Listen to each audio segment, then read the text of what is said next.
Welcome to easy learning 700। ये MGT 101 principles of accounting की short lecture series का 4th lecture है। इस लेक्चर के अंदर आप सीखेंगे सेपरेट बिजनेस एंटिटी का concept, single and double entry book keeping का कॉन्सेप्ट, क्रेडिट और डेबिट को, और डुअल एस्पेक्ट ऑफ ट्रांजैक्शन को और अकाउंटिंग इक्वेशन को। तो सबसे पहले है separate entity concept. Separate entity concept क्या है? इस कॉन्सेप्ट के मुताबिक बिजनेस को और ऑनर को सेपरेट ट्रीट किया जाता है, यानी कि इंडिपेंडेंटली ट्रीट किया जाता है बिजनेस को ऑनर से। ऑनर का बिजनेस ज़रूर होता है, लेकिन ऑनर को और बिजनेस को दोनों को सेपरेट ट्रीट किया जाता है, यानी कि जो एक्सपेंसेस ऑनर के होंगे वो बिज़नेस के एक्सपेंसेस कंसिडर नहीं किए जाएंगे। और इसी कॉन्सेप्ट की वजह से जारी बात है, जब ये कॉन्सेप्ट अप्लाई होता है तो एक प्रॉपर रिकॉर्ड बनता है, क्योंकि अगर ऑनर के एक्सपेंसेस भी बिज़नेस के एक्सपेंसेस में शामिल कर दिए जाएंगे तो इस तरह बिज़नेस के प्रॉफिट जो है वो सही तरह कैलकुलेट नहीं होंगे। तो इसी वजह से बिज़नेस को इंडिपेंडेंटली ट्रीट करना ऑनर से, उसको कहा जाता है सेपरेट एंटिटी कॉन्सेप्ट। अब है single entry book keeping concept. Single entry book keeping concept क्या होता है? इसके अंदर सिर्फ एक एस्पेक्ट ट्रांजैक्शन का रिकॉर्ड किया जाता है। एक एस्पेक्ट से मुराद कि कैश आया, अब कहाँ से आया, क्यों आया, ये इससे कोई ताल्लुक़ नहीं होता, सिर्फ कैश आया वो रिकॉर्ड हो गया। तो इस तरह से रिकॉर्डिंग इसके अंदर की जाती है। और इसके अंदर यूजुअली तौर पे जो है वो 2 या 3 खाते होते हैं जिसको लेजर कहा जाता है, एक कैश का और एक क्रेडिट का खाता यूज़ किया जाता है।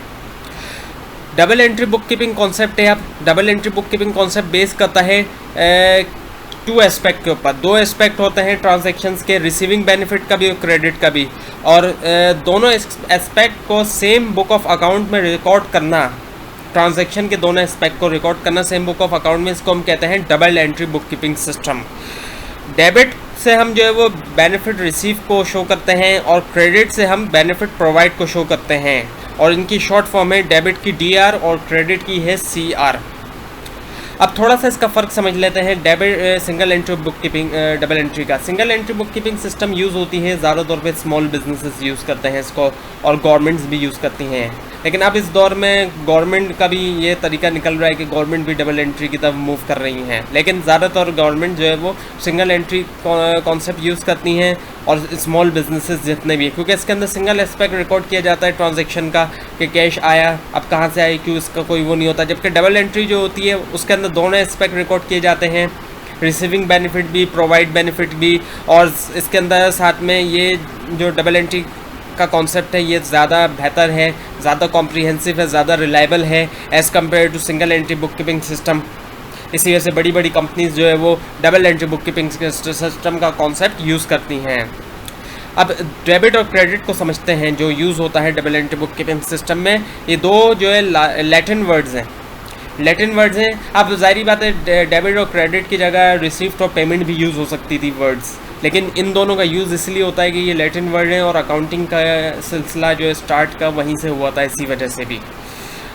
डेबिट को अब समझते हैं थोड़ा सा, और डेबिट क्या है? डेबिट जो है वो रिसीविंग बेनिफिट को शो करता है, जो बेनिफिट मिल रहा है उसको डेबिट शो करता है, और ये जो है उल्टे हाथ पे होता है, ये उल्टे हाथ पे इसको लिखा जाता है। और जो क्रेडिट होता है ये शो करता है बेनिफिट को प्रोवाइड करना, बेनिफिट को देना, और ये सीधे हाथ पे होता है, इसको सीधे हाथ पे लिखा जाता है। अब ये किस तरीके से लिखा जाता है, कैसे क्या होता है, इसकी डिटेल आगे आती जाएगी आगे के लेक्चर्स में, तो आपको समझ में आता जाएगा। अब है dual aspect of transaction. Dual aspect of transaction क्या है कि every debit there is an equal credit. हर डेबिट का जो है वो उतना ही क्रेडिट होगा, उसको हम कहते हैं डुअल एस्पेक्ट ऑफ ट्रांजैक्शन, यानी जितना डेबिट है उतना ही क्रेडिट होगा। अगर 1 लाख का डेबिट है तो 1 लाख का क्रेडिट होगा।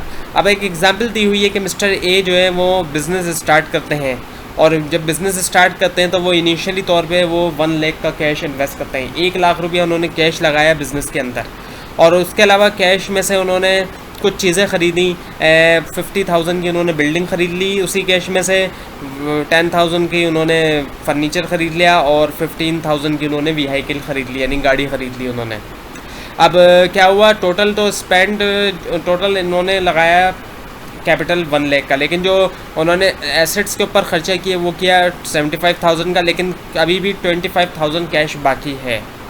तो अब इनकी एंट्रीज़ कुछ ऐसे बनेगी कि पहली तो एंट्री बनेगी जो इन्होंने इन्वेस्ट किया उसकी, उसकी एंट्री ये बनेगी कि कैश हो गया डेबिट, कैश यहाँ डेबिट हो रहा है क्योंकि बिज़नेस को हो रहा है बेनिफिट, बिज़नेस को बेनिफिट हो रहा है, 1 लाख रुपीज़ बिज़नेस के पास जा रहा है, इसलिए बिज़नेस को बेनिफिट हो रहा है। और मिस्टर ए ने इन्वेस्ट किया तो मिस्टर ए का अकाउंट हो रहा है क्रेडिट 1 लाख रुपीज़ से, तो मिस्टर ए का अकाउंट हो गया क्रेडिट।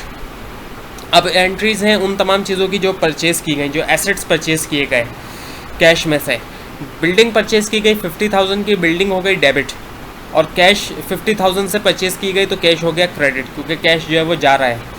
इसी तरह से फर्नीचर परचेज़ किया गया 10,000 का, तो फर्नीचर हो गया डेबिट, फर्नीचर आ रहा है, और कैश जा रहा है 10,000 का तो कैश हो गया क्रेडिट 10,000 का। इसी तरह व्हीकल परचेज़ हुई 15,000 की, तो व्हीकल हो गई डेबिट, और कैश जो है वो 15,000 पे किया गया व्हीकल के लिए, वो हो गया क्रेडिट।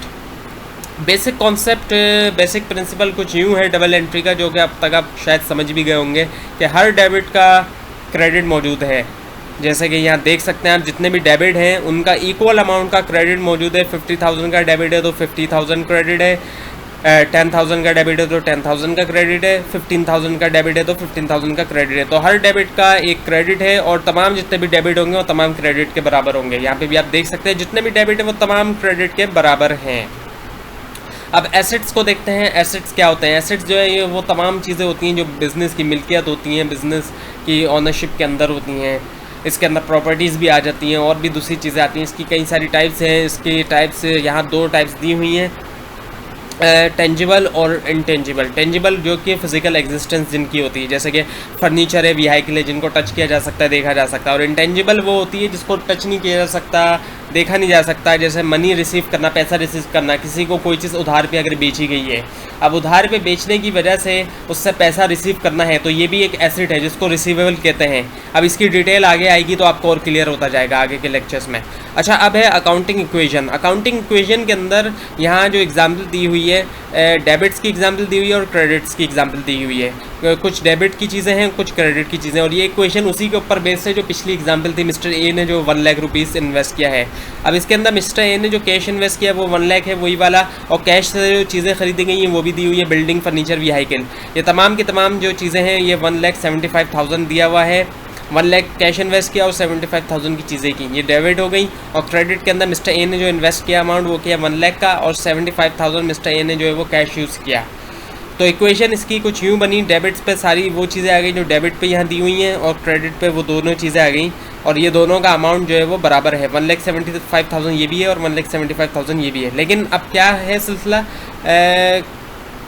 कि 1 लाख रुपीज़ तो मिस्टर ए ने इन्वेस्ट किया है, लेकिन 75,000 का मिस्टर ए ने चीज़ें ख़रीदी गई हैं। तो जब 75,000 की चीज़ें ख़रीदी गई हैं, तो जब हम यहाँ अब इक्वेशन को लिखेंगे तो इक्वेशन लिखने के लिए 75,000 को हटा दिया जाएगा और वो अमाउंट लिखा जाएगा जो बाकी है।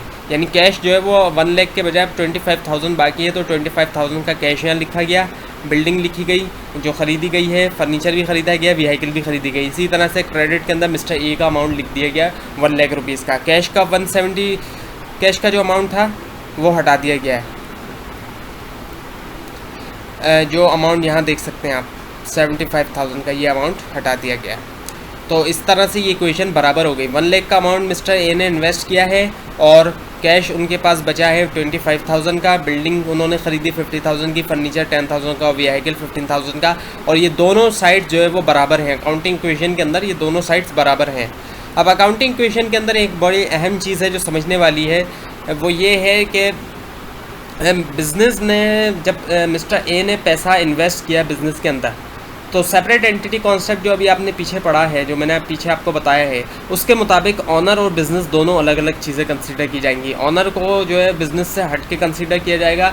तो ऑनर ने पैसा जो है कैश बिज़नेस के अंदर इन्वेस्ट किया है, तो बिज़नेस के अंदर पैसा इन्वेस्ट करने की वजह से कैश लगाया और उससे फिर चीज़ें भी ख़रीदी हैं। तो बिज़नेस को एक तरह से ऑनर ने लोन दिया है, बिज़नेस को एक तरह से लोन दे दिया है ऑनर ने। भले ही ऑनर जो है बिज़नेस का मालिक ज़रूर है, लेकिन बिज़नेस को ऑनर ने लोन दे दिया है। अब लोन देने की वजह से एसेट्स जो है बिज़नेस के ऊपर ऑनर ने जो लगाया, यानी जो भी कैश बचा 25,000 का, और उससे जो चीज़ें ख़रीदनी बाकी कैश से 75,000 से, वो हो गया एसेट्स। और लाइबिलिटीज़ के अंदर वो अमाउंट आ गया, यानी कि बिज़नेस के ऊपर अब ये लाइबिलिटी बन गई है। 1 लाख की लाइबिलिटी बन गई है बिज़नेस के ऊपर, कि बिज़नेस ने वो पैसा ऑनर को रिटर्न करना है। तो बिज़नेस के ऊपर एक तरह की लाइबिलिटी बन गई है। लेकिन अब ये जो लाइबिलिटी बन गई है तो एसेट्स जो है वो बराबर है लाइबिलिटी के। अब इस लाइबिलिटी को दो हिस्सों में तोड़ा जाता है, दो हिस्सों में तोड़ के जो लाइबिलिटी बाहर के लोगों को भेजी जाएगी, यानी बाहर के जो जितने भी बिज़नेस से बाहर जो लोग हैं, जैसे किसी से सामान उधार पे ख़रीदा जाता है या लोन पे कोई चीज़ खरीदी जाए तो उसको तो लाइबिलिटी ही कंसीडर किया जाएगा, लाइबिलिटी के तौर पे उसको रिकॉर्ड किया जाएगा।